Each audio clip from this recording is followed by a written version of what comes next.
So the next topic is central dogma. Now what exactly is the central dogma? It is the transfer of the information from DNA into RNA and then from RNA to the protein.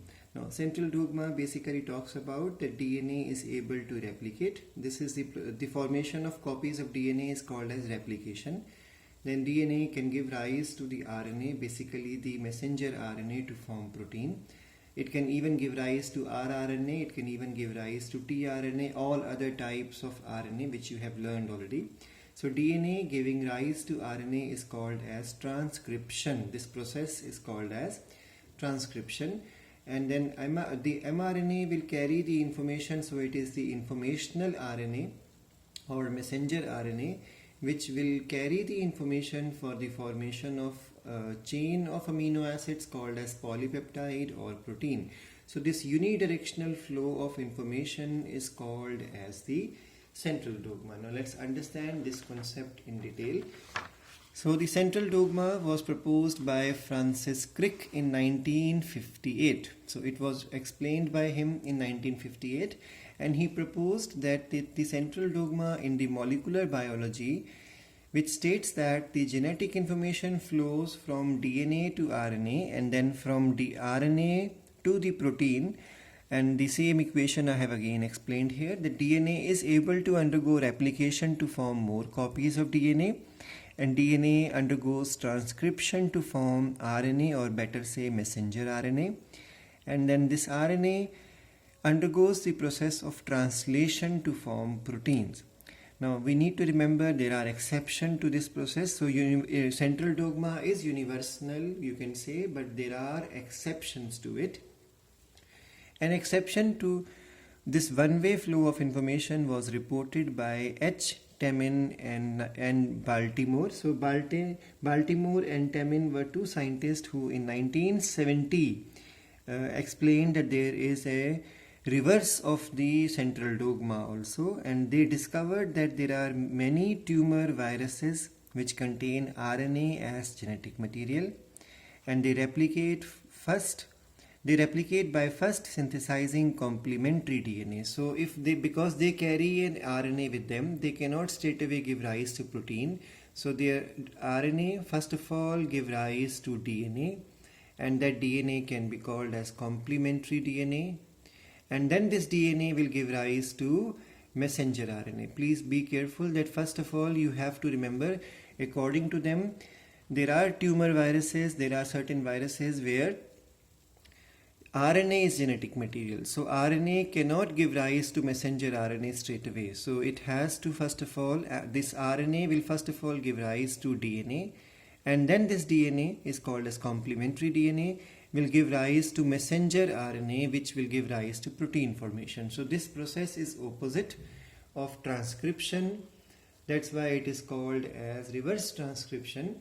It is carried out by an RNA dependent DNA polymerase, which is called as reverse transcriptase enzyme, and these viruses are called as retroviruses. It even includes the HIV. Remember, there are other exceptions also. As the syllabus moves on, I will give you more examples of such exceptional organisms to central dogma. These viruses are called as retrovirus. Now why are they called retro? Because they perform reverse transcription with the help of reverse transcriptase enzyme. So this question oftenly comes in board exam, and they say name the exception. So remember that exception is retrovirus. An example is HIV. The group of virus is called as retrovirus, and give an example of that group, then it will be HIV. So don't say straight away HIV. This introduced the concept of central dogma reverse, or reversal of central dogma. It states that the flow of genetic information is not necessarily be from DNA to RNA, but it can even be from RNA to protein, and then from RNA to DNA, and then from DNA to messenger RNA, and then protein. So it can be represented like this, that the RNA is able to undergo reverse transcription to form DNA. DNA is able to cause replication also, and then this DNA will undergo transcription to form messenger RNA, which will undergo translation to form protein. Remember, there are some organisms in which RNA will give rise to RNA by replication also. So in this concept is also an exception to central dogma, because according to central dogma, message goes from DNA to RNA then to protein, but there are exceptional organisms where RNA will give rise to RNA and will straight away give rise to protein. There is no participation of DNA. For example, poliovirus. Poliovirus is an example in which RNA replication takes place, and RNA is even able to perform translation without the role of transcription or without the role of DNA. So this is another exception to the central dogma. Example, poliovirus. Now the next concept to start is the packaging of DNA. So we all know that DNA is quite long in length. We have already covered that the distance between two of them is going to be 0.34 10 raised to the power minus 9 meter per base pair is a distance between two consecutive base pair.